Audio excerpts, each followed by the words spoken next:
Let me bring in Omesh Saigal at this point. Sir, as a former Chief Secretary of Delhi, I must ask as a Delhiite and on behalf of the Delhiites who are watching also today, is this a fate that we have to suffer the curse of being a landlocked city which is not a full state but yet has to deal with the responsibilities of being one, and for everything, whether it be land, whether it be agriculture, whether it be power supply, whether it be water, whether it be air pollution, our leaders will continuously bicker with each other and blame everything from the central government to other states or them and vice versa?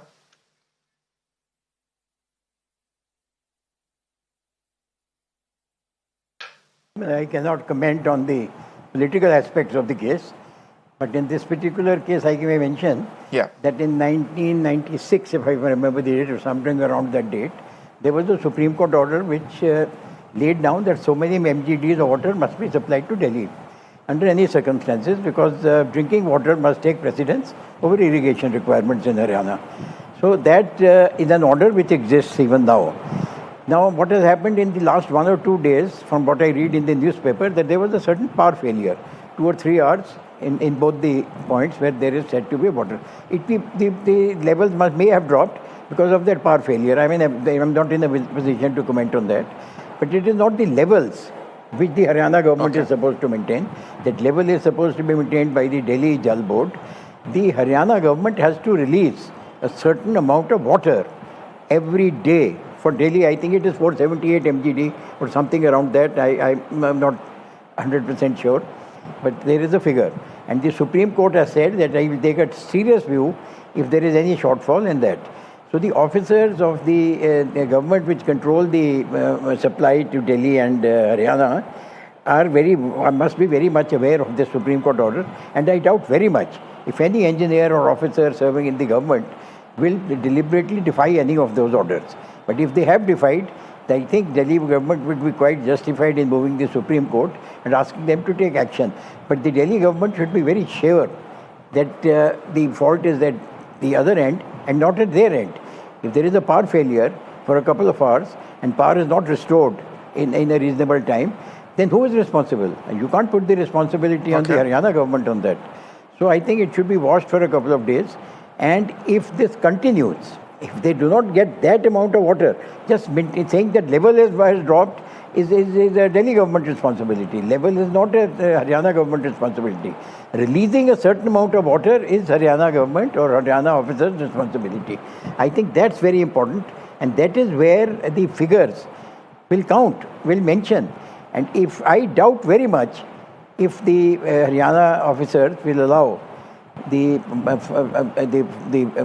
if it does fall, I'm sure they would request the government to move the Supreme Court and tell them that for the following reason, this has happened.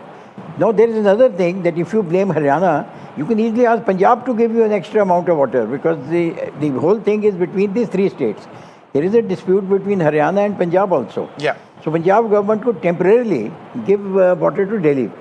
So, and Punjab government, I mean politically I am saying, there will be no problem with them. There should be no problem with them. But anyway, the issue here is not Punjab. Issue here is Haryana and Delhi. And the certain amount of water has to be released by Haryana as per the Supreme Court order of 1996. And if that amount of water is not released, even for a single day or maybe 1 or 2 days, the Delhi government would be quite justified in moving the Supreme Court and bringing it to their notice. So, Dr. Dharinder Tayal, on behalf of the BJP, can you assure the viewers from Delhi who are watching in this point that the Haryana government has not brought down the levels of water supply? Because the fact is the water levels have come down in the Yamuna River. That is not something that is up for debate. No, so exactly this is what I also said. In fact, I gave the exact figure. What is committed is 1,049 cusecs that Haryana is supposed to give. And it is duty bound and it is bound by the Supreme Court orders. So now look at the clever functioning, which is exactly what Mr. Saigal has brought forth. What is clever here is you are saying the level has gone down. You're giving us the levels. You are not telling us how much water has come. I mean, it would be equally easy to say, okay, you were supposed to give 1,049 cusecs, but you are giving only 1,000 cusecs. But that is not being said. What is being said is where the responsibility lies on you yourself. So that is where it is actually 2 bits too smart. Now, the other point which Mr. Kaushik raised, which is very interesting. I think वो बिल्कुल भी तैयारी करके नहीं आए हैं. उन्होंने अपनी आतिशी की ही स्टेटमेंट नहीं सुनी. I am not the one who's talking about Swati Maliwal. Atishi has spoken about Swati Maliwal, that BJP is doing everything, including Swati Maliwal. So she has said it. So he should be aware. What I'll say just this, Dr. Tayal, and I'm sorry, I'll have to cut you short. We had to curtail this debate because of the developments coming in from Maharashtra at this point. I'll tell you this point. The reason why the citizen of Delhi is fed up of the politics between BJP and Aam Aadmi Party is because of incidents like Swati Maliwal and what that's happening at this point. But thank you so much, Dr. Dharinder Tayal, Sanjeev Kaushik, and Omesh Saigal for joining us with your views at this point.